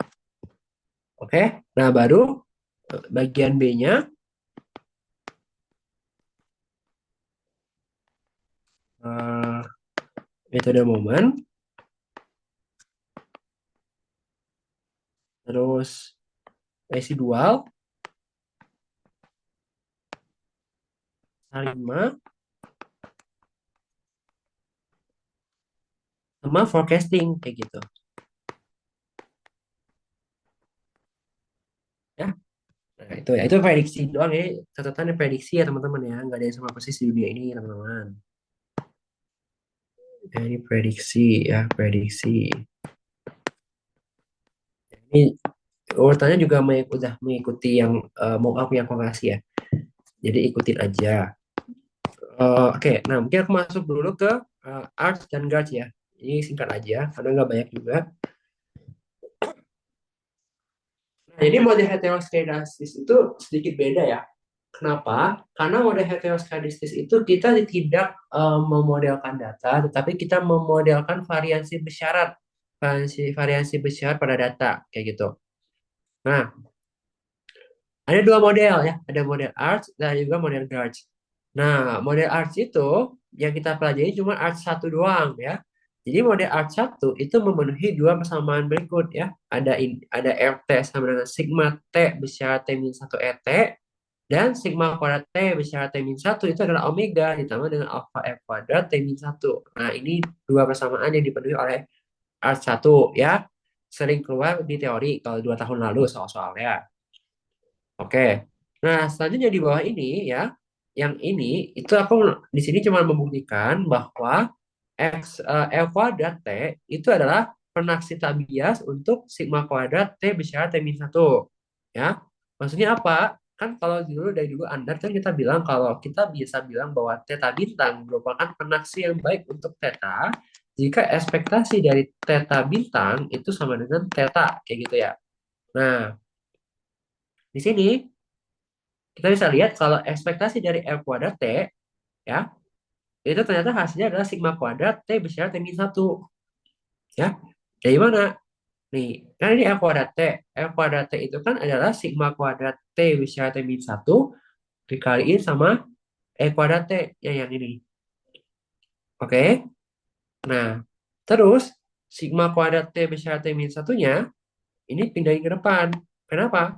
Karena di sini nilainya itu udah dikasih tahu. Dia udah dikasih tahu nilainya pada pasnya T min satunya gitu. Jadi bisa dianggap sebagai ini nilai yang sudah kita tahu gitu, konstantanya. Jadi bisa ditarik keluar. Nah, RT kuadrat sama RT sama RT min J ya, Galat dengan Twitter itu tidak punya pengaruh satu sama lain ya, atau saling bebas istilah kayak gitu. Nah, makanya ini dari sini ke sini itu bisa jadi kayak gini doang. Kenapa? Karena RT dengan RT min J itu tidak punya hubungan atau mereka saling independen.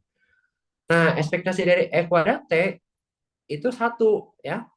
Kenapa?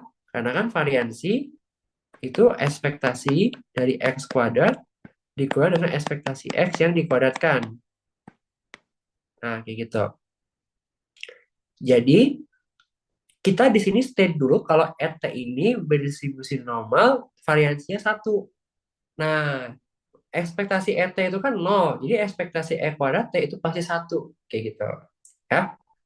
Nah, jadi karena ini kali satu, jadi hasilnya sigma kuadrat T bisa T min satu. Nah, itu contoh, ini pembuktian aja kalau misalkan E kuadrat T itu penaksir tabias untuk sigma kuadrat T T min satu. Nah, model A1 itu sebenarnya mengikuti model AR1 ya. Jadi gimana caranya kita menunjukkan bahwa model AR1 itu mengikuti model AR1 adalah dengan cara kita melakukan ini ya, mendefinisikan suatu barisan baru, suatu series baru, deret baru, yaitu eta T. Eta T didefinisikan sebagai F kuadrat T min sigma kuadrat T besar T min satu.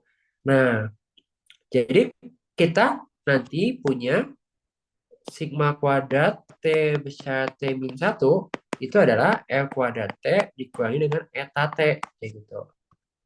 Nah, jadi ntar kalau dimasukin ke sini, jadinya L kuadrat T minus eta T.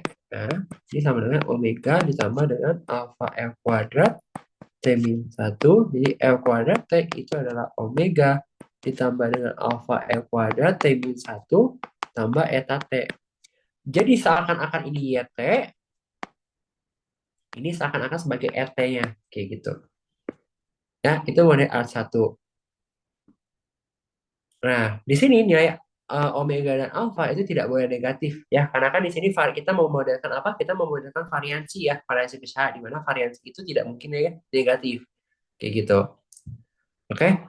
Nah, sekarang model Gauge. Model Arch itu punya kelemahan ya. Nggak tahu di kalau di ujian atau enggak. Tapi kalau di soal yang aku bikin, apa bedanya model Arch sama model Gauge? Sebenarnya model model Arch dan Gauge itu paling tampak pada saat kita melihat persamaan sigma kuadrat T besar T min satunya.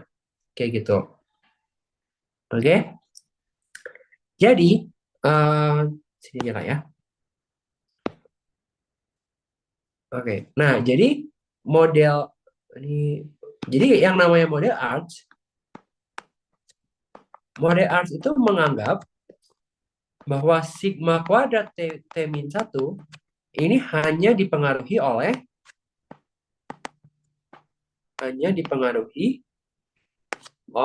L kuadrat T min satu. Sedangkan model Gauge itu mengatakan bahwa sigma kuadrat T min satu ini itu juga dipengaruhi oleh dirinya sendiri di pas. Ya. Maksudnya apa? Dia dipengaruhi oleh ya sigma kuadrat T min satu T min dua sigma kuadrat T min dua T min tiga dan seterusnya. Ya, kayak gitu. Nah, jadi di sini model Guards itu dipengaruhi oleh eh, ini juga. Makanya kalau kalian lihat persamaannya di sini, ya, lihat bahwa di sini sigma kuadrat T given T min satu itu dipengaruhi oleh ini, gitu ya. Kan kalau ininya dipotong, alias nggak ada, kan jadinya arts ini nih. Nih, alpha L kuadrat T, gitu kan ya. Nih, ini kan arts doang nih. Jadi model gas itu lebih bagus karena dia menganggap bahwa variansi dari ini bukan hanya bergantung pada past return, tetapi juga dipengaruhi oleh variansi besar pada waktu-waktu yang sudah lampau kayak gitu. Nah, dia dipengaruhi oleh ini kayak gitu. Ya, sebenarnya itu aja sih yang mau ditekankan, udah habis gitu. Oke, habis ini ada yang mau nanya tuh nggak? Nah ya, coba ada yang mau nanya dulu nggak? Sambil buka textbook mau ngebahas forecasting.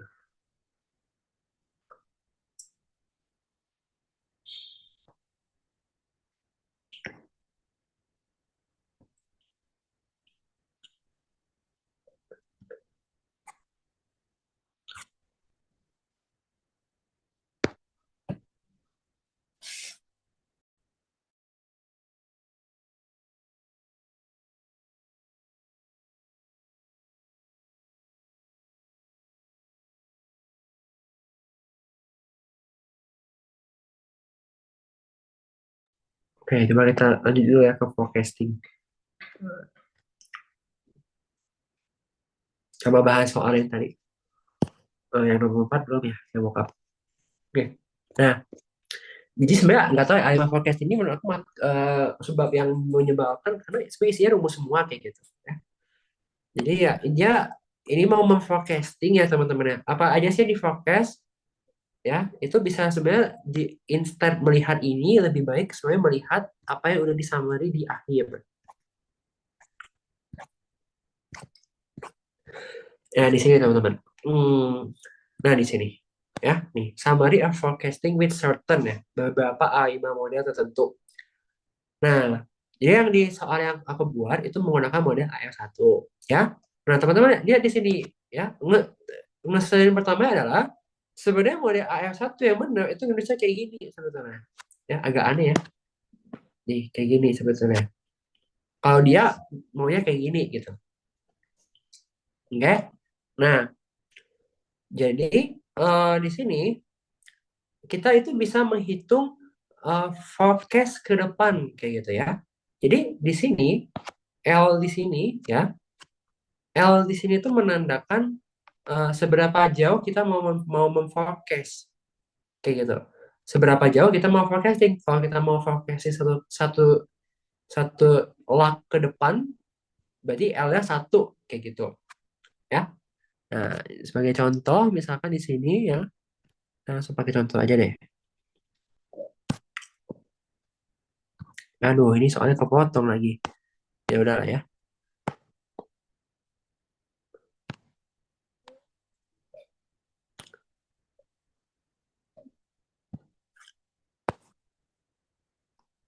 Oke, ya.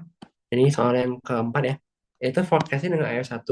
Jadi AR1 di sini itu ditulisnya kayak gini. Jadi YT itu mu ditambah dengan V YT min 1 minus mu tambah ET. Nah, kayak gitu. Nah, kalau kalian lihat rumus di AF ya, rumus di AF itu menyatakan bahwa YT topi L itu tuh adalah mu ditambah dengan eh, ditambah dengan Y top ini L min 1 ya dikurang dengan mu ya. Nih, kayak gini. Oh, ada V-nya bentar. Ada V-nya. V Y topi T min 1 gitu ya. Sorry kok T min 1. Sorry. Agak aneh ya notasinya. Ini L min 1 gitu ya. Sebelumnya diganti dengan mu kayak gitu. Nah, atau kalau gini teman-teman ya. Jadi kayak gini. Misalkan kalian udah dapat nih YT topi 1 misalnya. Oke. Misalkan kalian udah dapat nih YT topi 1. Nah, gimana cara mencari YT topi 2? Kalau kita hanya bergantung pada rumusan ini, maka YT topi 2 itu kita harus cari dengan menggunakan YT topi 1. Kalau kita mau cari YT topi 10, berarti kita mau gak mau harus cari dulu YT topi 9-nya berapa. Yang mana YT topi 9 ini berarti harus dicari dulu dari YT topi 8, YT topi 7 gitu ya. Yang mana kalau ujian nggak mungkin cepat gitu ya. Nah, makanya kalau misalkan di forecasting AR1 ini, ada juga rumusan di buku itu yang mengatakan kalau mu itu adalah V pangkat L hanya bergantung pada YT saja, tidak dengan prediksi-prediksinya, dikurang dengan mu, kayak gitu. Ya, nah kayak gitu. Jadi misalkan kayak contoh hari ini ya, kita ada nilai mu-nya, ada nilai V-nya, ada nilai sigma E kuadratnya, dan data suhu harian terakhir yang dicatat itu adalah 100 derajat Celcius. Kayak gitu. Nah, hitung prediksi suhu mesin pada hari ke-11 dan hari ke-15 ya. Di mana suhu harian terakhir ini kalau kalian baca soal dengan baik ya, ini tuh udah 10 hari ya, udah 10 hari terakhir. Jadi sebenarnya dari 10 hari, dari hari ke-10 ke hari 11 itu L-nya 1 gitu ya. Jadi berarti YT topi 1 gitu ya adalah mu-nya 80 ditambah dengan V pangkat L, berarti ini 0,85 ya, kali 100 kurang 80 kayak gitu ya. Nah, berarti di sini YT satunya itu berapa? Bentar ya.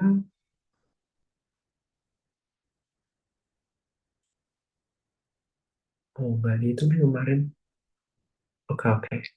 Ya, ini bentar ini kita hitung dulu ya. Berarti 80 tambah 0,85 kali 20. Berarti ini dapatnya 97 ya. Nah, terus hari ke-15 berarti kita loncat 5 hari ya. Berarti ini adalah 80 tambah 0,85 pangkat 5 kali 20 gitu ya. Jadi 80 plus 0,85 pangkat 5 kali 20. Nih, bentar, 80, 0,85 pangkat 5 kali 20 tambah 80. Oke, ya. Jadinya 88,874 gitu ya. Oke.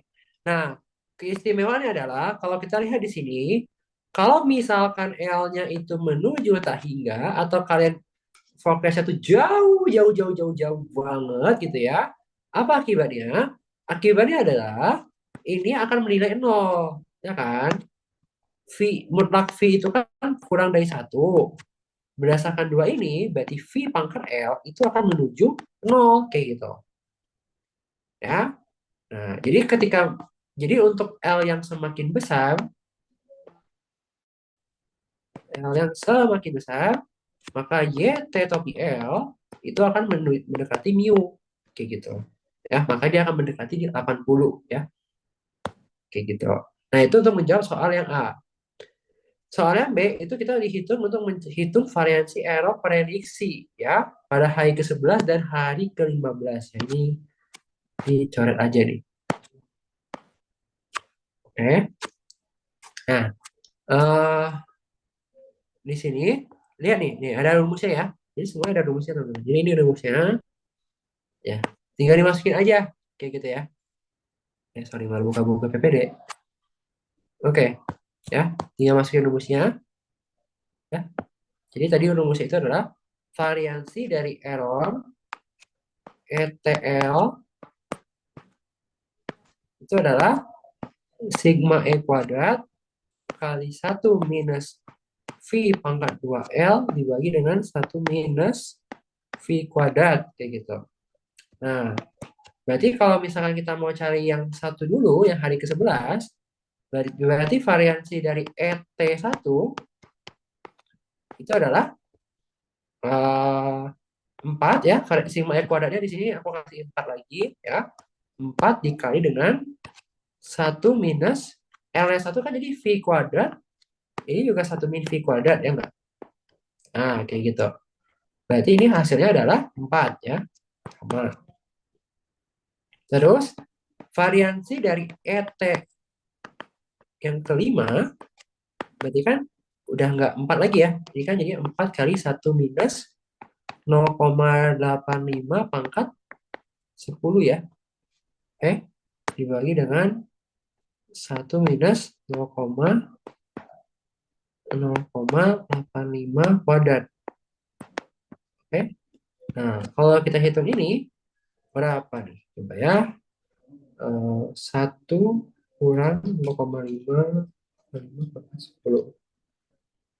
Oke, kali 4 dibagi 1 minus 0,85 kuadrat. Dapatnya 11,576 ya. Nih, ya. Nah, jadi ada hal yang menarik teman-teman di sini yang bisa kita ambil apa? Semakin kalian L-nya semakin jauh, maka variansi ET itu semakin gede, ya. Kenapa? Karena kalau kalian fokusnya semakin jauh, itu semakin tidak akurat, teman-teman ya. Yang namanya time series itu adalah short term forecasting ya, bukan forecasting jangka lama ya, jelek gitu. Nah, oleh karena itu, semakin kalian lama melakukan forecasting, maka variansinya semakin gede. Variansi dari error kalian semakin gede. Ya, artinya apa kalau variansi errornya gede? Artinya ya error kalian tuh datanya nggak karu-karuan. Variansi gede itu kan nggak kita pengen ya. Misalkan E1 2, E2-nya langsung loncat 20. Nah, kalau datanya kayak gini kan variasinya gede nih. Ya nggak? Nah, kalau kalian melakukan L semakin jauh, maka ketidakpastian itu semakin besar kayak gitu. Kenapa ketidakpastiannya semakin besar? Karena variasinya makin gede. Ya, karena kan kalau misalkan variasinya kecil, berarti ketidakpastiannya kecil dong. Ya enggak? Nah, itu yang digunakan untuk menjawab soal yang C ya. Jadi yang C itu diminta untuk menghitung limit dari variansi error prediksi. Ya, itu masukin rumus aja. Jadi ketika L-nya semakin gede, maka nilai yang ini itu akan bernilai nol kayak gitu. Akibatnya apa? Jadi akibatnya adalah si variansinya dari si ETL itu hanya akan bernilai uh, sigma E kuadrat per 1 min V kuadrat kayak gitu. Ya. Nah, jadi si sigma E kuadratnya 4 dibagi dengan 1 min 0,85 kuadrat. 1 min 0,85 kuadrat. Ya, berarti ini 4 itu minus 0,85 kuadrat. Nah, dapatnya sekitar 14,414 ya. Kayak gitu. Jadi semakin lama nih kalian lihat nih dari sini terus ke sini dia variansinya makin lama akan semakin gede kayak gitu ya. Kenapa dia variansinya dia makin lama akan semakin gede? Ya, karena kalian melakukan long term forecast yang mana nanti errornya pasti juga akan makin gede kayak gitu. Makanya error makin gede, variansinya pun juga akan makin gede. Apa akibatnya variansinya makin gede? Ya berarti semakin ketidakpastiannya semakin tinggi. Makanya hati-hati kalau melakukan long term forecasting ya tidak akurat kayak gitu. Ada yang mau nanya dulu nggak?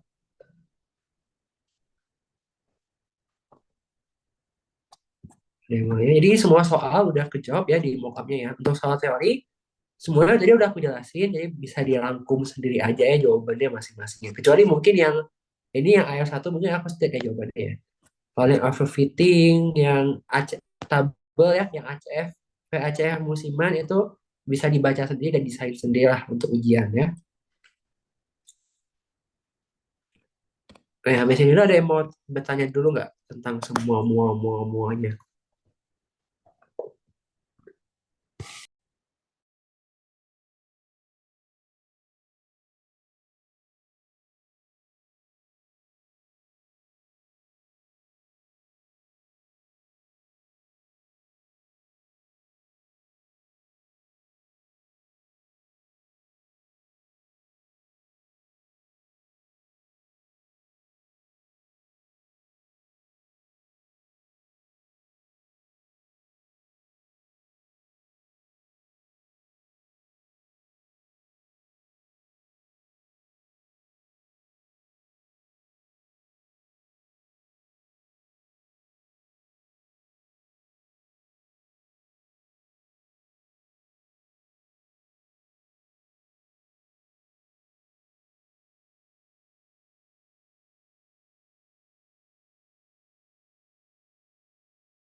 Oh ya, teman-teman. Jadi yang tadi forecasting itu L itu adalah seberapa jauh dari data yang udah dikasih tahu. Ya, betul.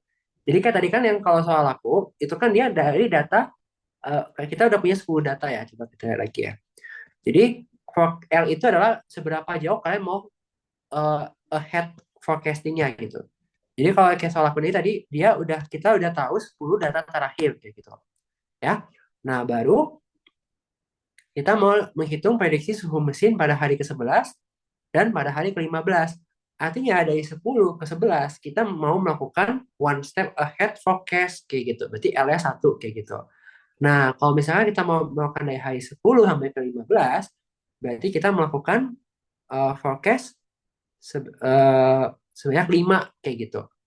Ya, ini ya L. Coba ya kita baca di textbooknya bilangnya apa ya?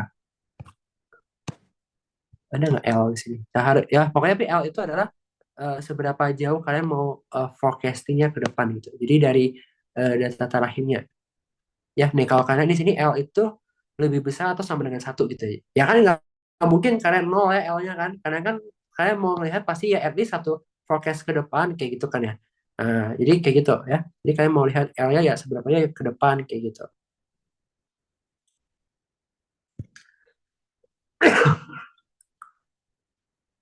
Ada lagi nggak yang mau nanya?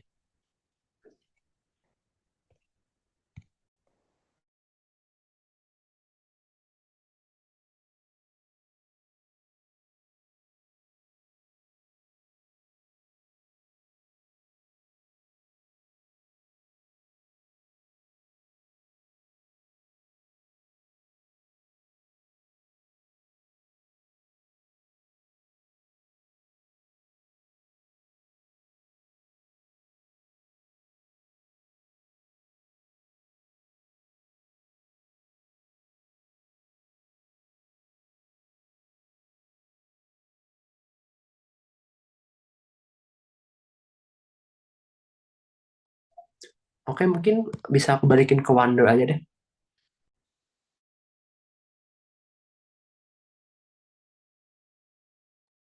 Dan terima kasih sekali ya kepada Evan yang sudah setia untuk mengucapkan karena tutorial sudah selesai. Jadi bagi yang mau live juga sudah belajar. Terima kasih udah hadir. Kalau gitu aku masih bisa.